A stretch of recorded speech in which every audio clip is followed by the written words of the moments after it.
Hey everybody, my name is Tyler. And I'm Mike, and this is the August 1st episode of Don't Hate the Gamer, where basically we compiled the best news best news around the gaming world for the week and, try to parse down the stuff that you'd actually care about. Or that we care about. That's just Yeah, that we care about at least. All right.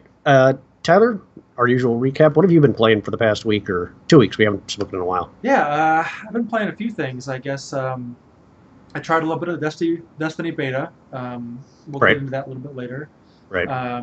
Been playing some Final Fantasy 12, which Mm-hmm. really enjoy. Little bit of Final Fantasy 14. Um, and I'm oddly passing my enough, addiction to you. yeah, I know, right? Oddly enough, too, I played some Seventh Guest this weekend, which I. Nostalgia trip. Exactly. Yes. So it's been a game-filled couple of weeks. What about you? Good. Good. As usual, my horrible, crippling Final Fantasy XIV addiction, but I also stuck my head into Killing Floor 2 for a little bit to try out one of their mutators for this week, which absolutely destroyed me. I also gave a survival game 7 Days to Die that I've played in the past. Ooh, yeah. Fired that up for a little bit. Except I jumped into a multiplayer server, and I started off way out in East Jesus, devoid of all animal life, so I can't hunt anything for meat. Hmm. I'm on the edge of a winter biome, and this game already has trouble with temperature regulation. So I'm sitting there in clothing made out of reeds and plant fibers, freezing my cookies off on the edge of a snowfield. You're experiencing stage 3 hypothermia. Get somewhere warm or you will die. I feel like most of my experience with survival games is about like that. I'll play them for a few hours, and then at the end feel like I finally made like a shirt, and Yes, it's like I just like it's like a love-hate thing where you're just like I right, enjoy right, this, but I kind of hate this at the same time. right. I'd enjoy this if I had a much better start than I'm having, Yeah, yeah. is the big thing. Mhm. Um, my default thing in any survival game is I wind up building a tiny little hero hut. It's basically a glorified tool shed out in the middle of nowhere. I put all my stuff in there, which after I read up any information of the game, I've been storing crap, Oh yeah. and I've got rocks and twigs and berries, and I of course I didn't get the good berries. I got the stuff that'll poison you and make your eyeballs fall out. Yeah. But they're good to play with friends because when you got two people together, suddenly everything is much better Yes. because you're more ballsy because you're like, oh, my buddy will pack me up. Or they've Or already got like cool stuff that you can sort of right, just like join. You can join them right, in their like right. mansion that they've already made. Yes, yeah. You show up and you're an Ivy, and they're sitting there in a suit with a shotgun that's got like 3 barrels on it somehow, and they're like, oh yeah, take this. I got like 14 in the back. Yeah, that sounds about right. Yeah. Cool. Yeah. So let's get into it. I know that you wanted to talk a little bit about BioWare. Why don't you kick that Right. off? Right. One thing that caught my eye during the past couple of weeks that there was a recent change of leadership up at BioWare for their general manager position. Mhm. Aaryn Flynn, who's been there for quite a few years and worked his way up to the general manager position, he's been there for 17 years. He worked on titles such as Neverwinter Nights, Knights of the Old Republic, Jade Empire, basically the biggies Yeah, good stuff. that you associate early BioWare with, the stuff that really sold a lot of games and got him a lot of money. He was involved with those titles in a big way. Mhm. Casey Hudson is coming back to take Aaryn Flynn's position as general manager, and from what I've read from the press releases both of them produced, it was a very amicable split. Aaryn Flynn, it sounded like he was on the fence about leaving for a while, but he didn't pull the trigger until he heard Casey Hudson was interested in coming back to BioWare. So it was more in a matter of, I think his heart was really in the right place, where he was thinking, I don't want to leave and put all this responsibility in the hands of somebody that's untrained or that I don't trust to take over the position. So when Casey Hudson comes back, who was at the helm with Mass Effect titles, Mass Effect 1, 2, and most of 3. I'm not sure. I can't remember if he left right after or before 3 was finished. But, Casey Hudson comes back, and he's basically like, great, I know you'll treat the job right. You take this over, I'm going to move on to other things. Yeah. So, yeah, Casey Hudson is coming back after leaving in 2014 to help Microsoft work on the HoloLens project. The HoloLens, remember, which we saw at 1E3, they showed off Minecraft on it, and then we never heard of it again. Yeah. It was supposed to be revolutionary, and then we never heard of it again. Yeah, interesting. Huh. Yeah, I mean, I love BioWare games. I mean, yeah. I know that we've talked a little bit about Andromeda. Yeah. But man, that's a great developer. And yeah. I mean, I'll certainly be paying attention to what they've been doing, what they're doing, and God, yeah, I just want them to put out stuff again that's like, I know Anthem's coming out. Anthem looks great. There's no way it's going to be, I think, as good as the trailer suggests. Right. It can't be. It can't be. But man, maybe I just like I'm ready for a new BioWare game. Yeah, Anthem. That scene that we saw, I would bet money that's going to be a very early game scene. Yeah. And it's going to look, and it's probably going to be the best looking thing in the whole game, even if the rest of the game still looks really good. That scene we saw in the trailer, hopefully, is going to look as good as it did in that trailer, but it will be the best looking scene. Yeah. Cool. All right, we'll keep an eye on that, and we can chat about that in the future. Right. Next thing, real quick, the Destiny 2 beta, which I know that you haven't played, correct?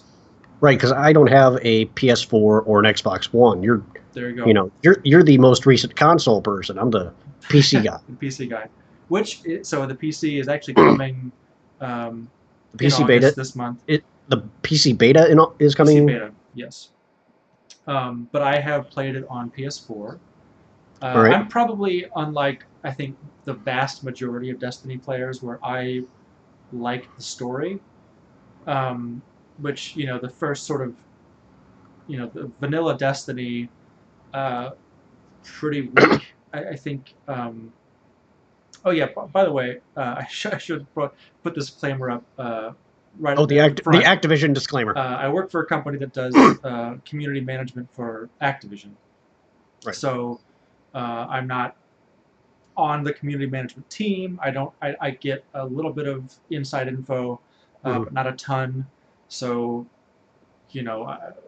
first of all, my thoughts are my own. Right. But secondly, they're not representative of your company as a whole, or representative of Activision as a whole. And I really don't have as many sort of secrets as one might think. So when I'm talking about Activision properties, there's no need to look for like little codes and stuff, because I probably don't know. Right. The most you're probably told is the most ahead of information you've probably told is like a day in advance. We're dropping this trailer tomorrow. Pretty much, or like, oh crap, this leaked. Yeah, this leaked. Get ahead of it. That kind of stuff. Or tell us what they're saying about it. So anyway, Destiny 1 really turned around story-wise, I think, for the Taken King. But Destiny's sort of always had this issue with a lot of the lore was sort of locked behind these Grimoire cards, which weren't actually in the game. You had to go to the website to read about them. So so you had to take extra steps to learn about the lore. I know a few properties do that, but I don't like that as a storytelling device in a game. Correct, because I mean, you're correct in that. I think that you are correct. Like, I think it's a bad move. Maybe somebody disagrees with me, but I think it's a sloppy way to do it. Mm-hmm. So anyway, my like what I am mainly attracted to is sort of the new story, things that are going on. So most of my beta playing was you could play one campaign mission, Homecoming, which I really enjoyed. What's that about, that campaign mission? Basically, and you got to dumb it down for somebody who has not picked up Destiny 1. Sure. So very high level. the big circle thing in the sky that you see in a lot of the Destiny art, if you've ever played, you've seen it. Like Right. it's hovering over Earth. It's what gives the Guardians their power. So Right. basically, this new enemy Gaul has come to take the Traveler by force, Okay. and he is pretty successful at it. So Mhm. the first sort of mission is um, the Citadel has been sort of destroyed. You're there, trying to sort of help out, fend off the enemies, but for the most part, you start out sort of at a place where the Guardians have lost the Citadel, which is cool. I mean, the Destiny one sort of struggled to have like a really tough, you know, exciting villain. And Mhm. again, I think that was rectified like sort of later on with the Taken King and everything. But Right. right out of the gate, we've got an awesome villain. He's here to just mess shit up. Right. So I I loved it. Um, I think that it's I'm excited to sort of get the whole game and sort of jump in. I've always Mhm. had this sort of difficulty playing these sort of massive multiplayer games. I think because I grew up on the sort of single player RPG. Like there's not some other guy named like something silly like shouting obscenities. It sort of Right. takes me out of the game. Um, Right. so There's no kill by death 87 screaming yeah. that he just got the best longsword. So tying back to almost like the BioWare games we just talked about, like that Right. sort of like immersive single player experience. So Mhm. I love Bungie. I like Destiny. I love sci-fi. Like it's a world that I want to be in, and Right. I'm excited to sort of see more of the story. So I Awesome. enjoyed it, and I'm excited for the full game. So that's how I Awesome. feel about that. Very awesome. So moving on real quick. Speaking of Activision, Call of Yeah. Duty. The I know we sort of talked about the leaked trailer a little bit, but now the official Nazi Zombies trailer has come out. Did you watch it? I did just 10 minutes before we hit record. It's pretty cool. And it does. It looks pretty cool. And I did notice one minor complaint I heard from other people about it, which was that yes, it's German Nazi zombies, but there's no swastikas anywhere. But there is I'd be willing to bet I know what the reason is for that. It's because I'm pretty sure this is law in Germany of to have no direct Nazi, you know, any direct Nazi symbolism like the swastikas is illegal Mm-hmm. to show in like media and stuff in Germany. Plus, that symbol is a very powerful negative symbol for a lot of people. So Sure. you know what? Let's just keep that out of it. Just do the generic, heavily implied German symbol where it's not the exact thing, but we all know it's trying to be that way. Well, I mean, what they have said officially is that there are swastikas in the single player. Um, Okay. so and again, I don't know for sure, but what I think is sort of going on is, since the last World War II Call of Duty game, um, esports has really become like a big thing, and like you Okay. said, if you are broadcasting or having some sort of international sort of like tournament, whatever, Right. what are you going to do when you're running around broadcasting a multiplayer match globally and there are swastikas on the Yeah. map? There's a giant swastika flag in a video game on ESPN3 when they're first broadcasting an esports match. That'll Exactly. go over And great. I mean, there was that story like a week or two ago about some Street Fighter V player had to change. I think it was Cammy's outfit like after a match because we all know Cammy's sort of like camouflage, like Camouflage stripper. basically, Yeah. and he had to change the outfit. So like you can imagine what a swastika, Right. if they're going to broadcast on, ESPN2, like you can't have a Yeah. swastika. Um, Right. so I really I see this a lot because I am paid to watch people talk about Call of Duty, Oh God, essentially, I'm so sorry. and it's like I get it. Like you, for whatever reason, you want to see the swastika. I get the idea that this is an accurate sort of portrayal of World War II. But at the same time, I really don't think that this is that big of a deal to lose the swastika in multiplayer Right. and in zombies Right. mode. Right. You're gonna get it in single player, and then after that, it's like, who cares? Like, Yeah. And the fact that it's multiplayer in zombies mode is the perfect counter to, oh, but I want it for realism. You're shooting a goddamn zombie. Yeah. And I mean, I think I don't think you can make that argument. It's a small price to pay when like the zombies mode looks that cool. Like to me, it's like it's the it's I forget who, but it was some of the former Dead Space guys are working on zombies, and it's like, man, like. Oh, the Dead Space people worked on it? Yeah. Oh, that's gonna scare the crap out of people. So it's especially if they have especially if there's some sort of jump scare where the thing you just shot about 8 times just suddenly juts back up. I mean, getting back to sort of the horror, I'm excited. So I think it's a great trailer. If you haven't seen it yet, look for it. Right. Right. Cool. So let's talk about sort of our main topic, and sort of the lead into this is Splatoon 2 came out. Yes. I haven't played Splatoon 2. I played Splatoon 1, which I really enjoyed. It's really fun. I've heard 2 is a lot more the same in the good way. Yeah. So it's one of those, if you liked one, you're going to like the second. Exactly. But there is a problem. It has to do with Nintendo's sort of, I guess some would say backwards thinking. So the voice chat on the Switch is... The hurdles you have to jump through. Is a mess. Yes. And honestly, it might keep me from getting Splatoon 2, because I don't know if you've seen some of the setups. Well, first of all, so the app itself, in order to do voice chat on the Switch, you need the Switch app. A separate smartphone app. A separate, I'm looking at it right here on the Apple Store, Nintendo Switch Online. This is how you do voice chat, is via this app. So, I mean, first of all, why? Like, the Wii U has voice chat, fine. And then now all of a sudden we have to use a smartphone, and there's a number of problems with this here. So the app has to be open, which is a big one.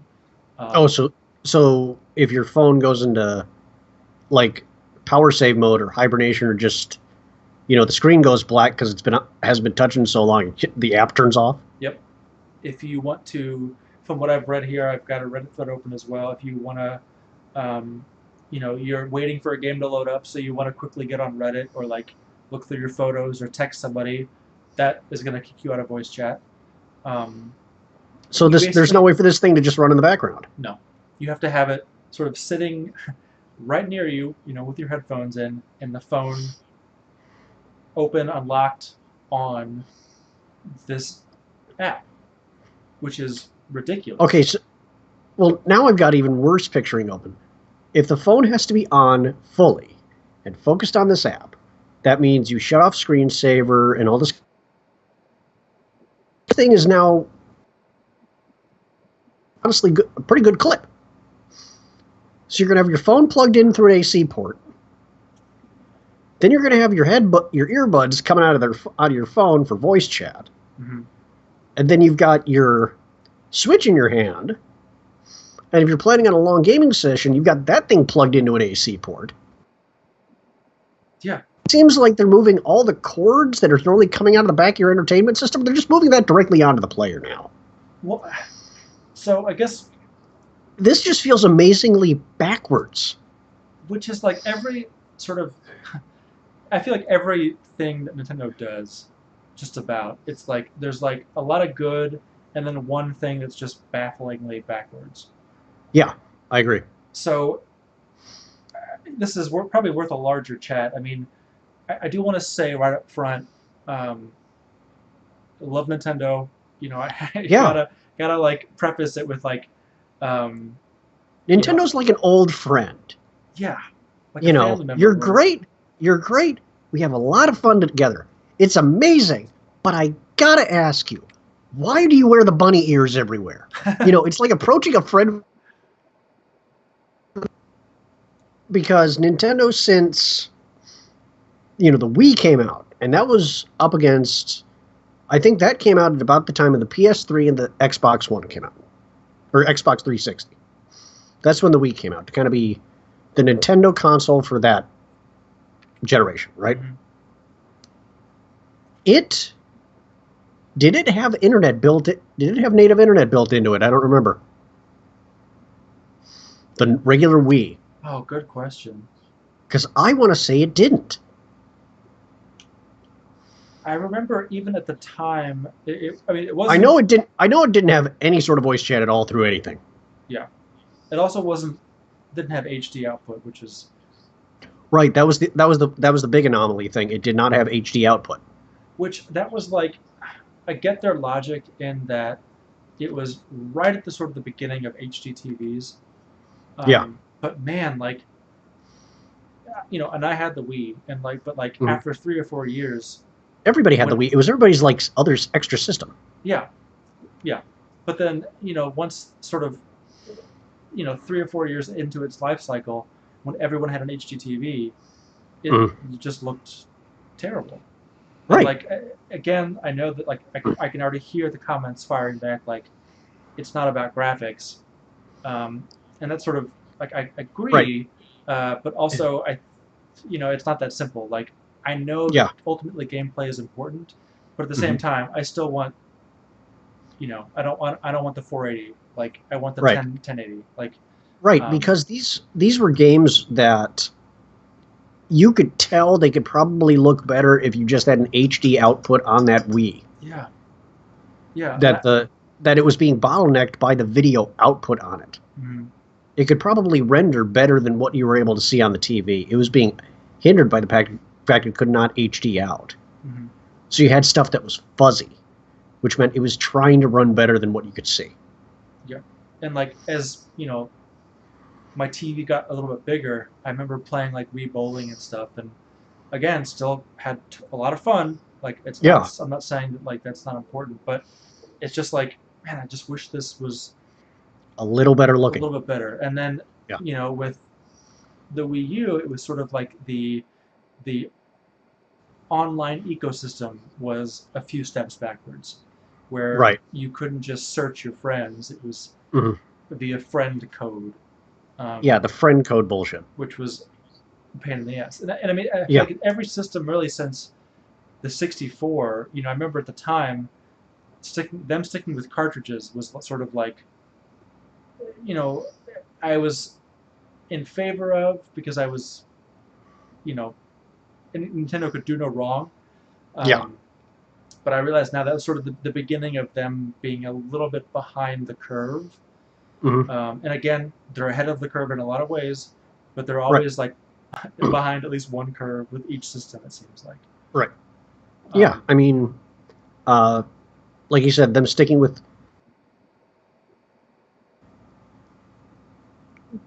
in a way, it did great, because this was with the N64. It was them versus.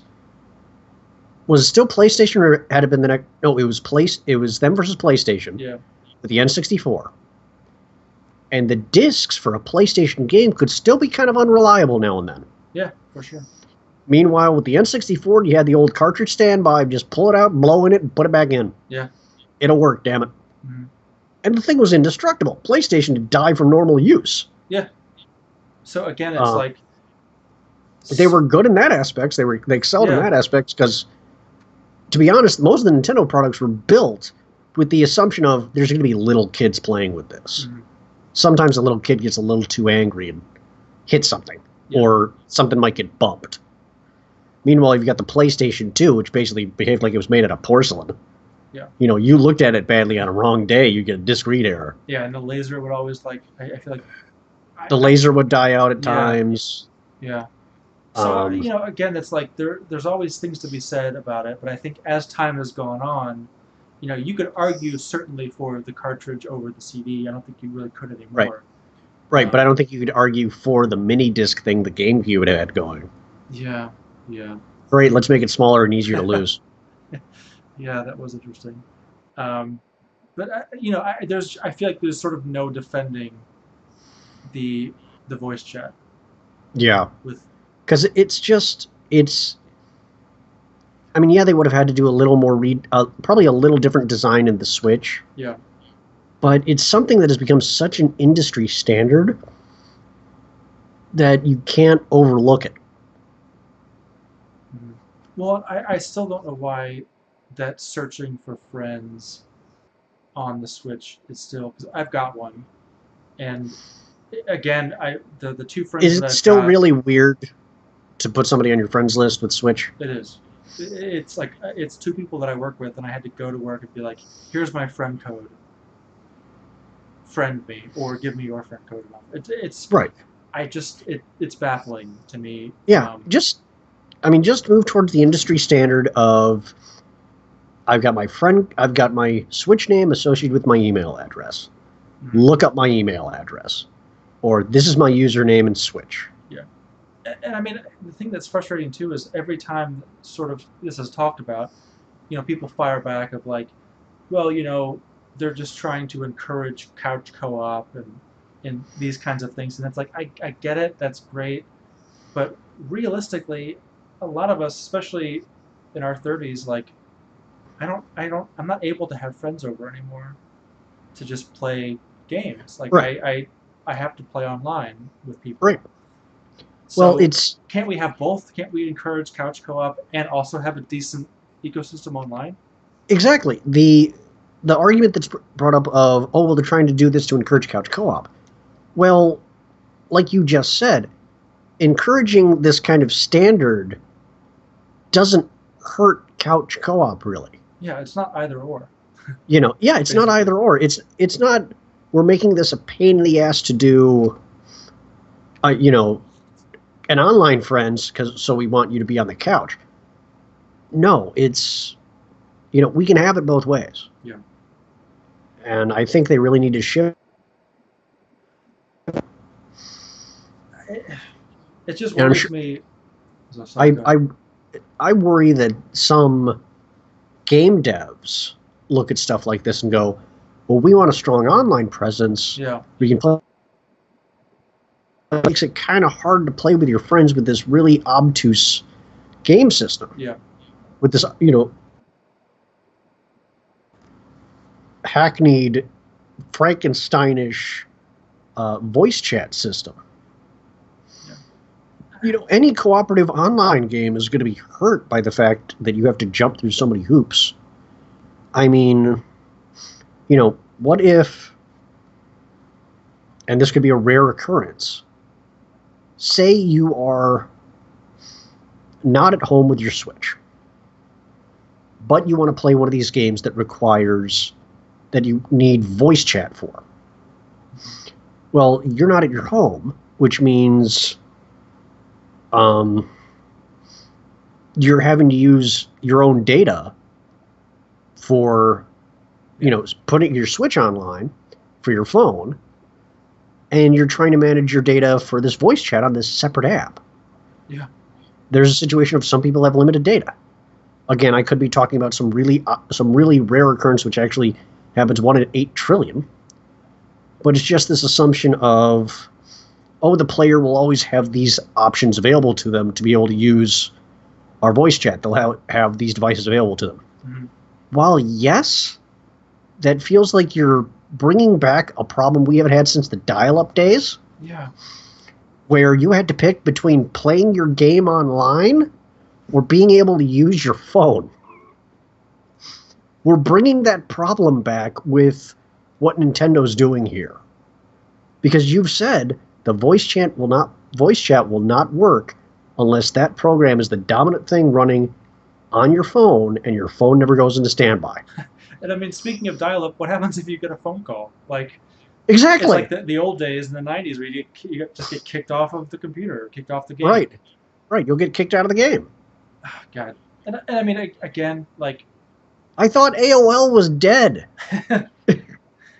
Its ghost is back in the form of this thing. and that's what's so frustrating is that it is like an old friend where Again, I love Nintendo.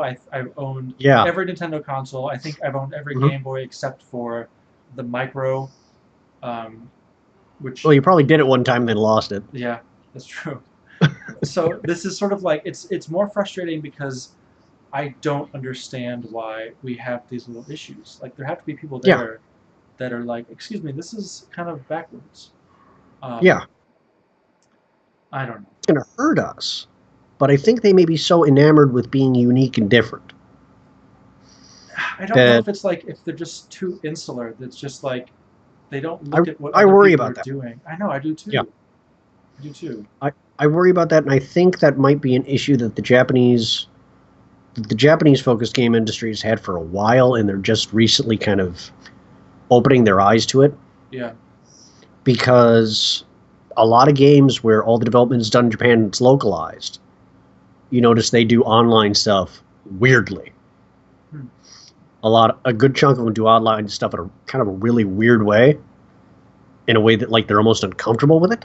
Oh, interesting. My experience has mainly been with Monster Hunter, where their local co-op stuff, where if you're sitting across the table from somebody, that always works without a hitch. Yeah. And due to population density, everybody's on top of each other. Yeah. And they encourage getting out there and being social with your video gaming. But when it comes to online stuff, it's always been a bit weird. Monster Hunter has never had voice chat. Even though it goes online, Monster Hunter has never natively had voice chat. There was a console version on the PlayStation 3. And while the game didn't have voice chat, you could use voice chat through, the PS3's friendless voice chat. So it's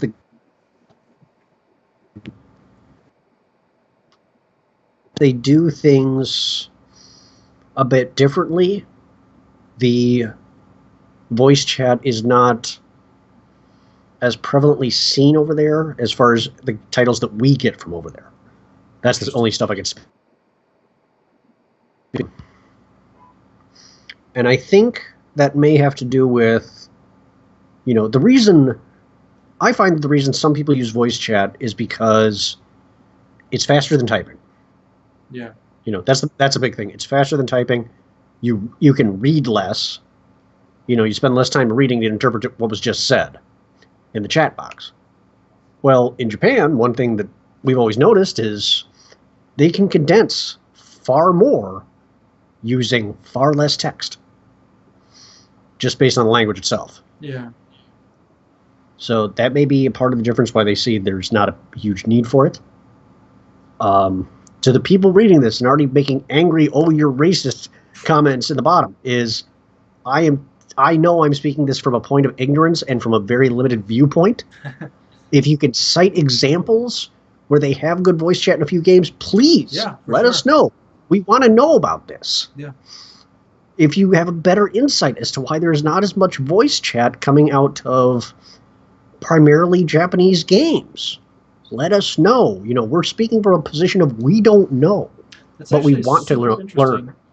I don't know that I've heard many people go into that. I'd be curious to know if it is a cultural thing, for whatever reason. Right. I can understand it in games where it's like, oh, everybody plays on these shared servers and people from different countries. I can understand that, because all of a sudden you got 8 people in a chat room and like 3 different languages flying around. Yeah. And all of a sudden, barely anybody knows what's going on. Other than this guy sounds angry, this guy talks fast, and it sounds like this guy may have been shot. And I think the most universal thing is the guy who speaks English just yelled "motherfucker" at everybody and left. Pretty much. Because I think rage quit sounds the same in all languages. Yeah. Somebody says something really angry and then leaves. Yeah, I mean, I don't know. I mean, maybe I did like Splatoon. It's very possible I will still get Splatoon 2. We'll see. At some point in the future, I may just have to try this Switch chat just as I'm curious. If you do, record it for posterity. Yeah. just to count how many cables you have coming from your position. Yeah, we'll see. Maybe that'll be a fun experiment for next time. Yeah. I'll give it a shot and see how it goes. I'm right. not super hopeful. Cool. Well, I think that covers it for today. All right. Anything else, Mike, on your end? Not really. I mean, I think, we got just before the episode came on that we hope you like. We'll be planning on incorporating actually some Let's Plays into the channel of stuff that we enjoy. We want to share it with you, and who knows, it might be stuff that you haven't played that you might want to play, or and of course we're going to try to, we're going to want to introduce each other to, hey, I've played this, you haven't. Here you go for a bit. Yeah, I've got some ideas. Yeah, I want to rope you into a game of 7 Days to Die, because I've got more experience, even though we've got about the same level of luck. I've got more experience than you do in it. I'm down. So it's like, hey, let's hop into the server, or I can, figure out some sort of private server thing. Cool. All right. Stay on the channel. This has been Don't Hate the Gamer for August 1st. I'm Tyler. And I'm Mike. And thanks for watching. See you next time.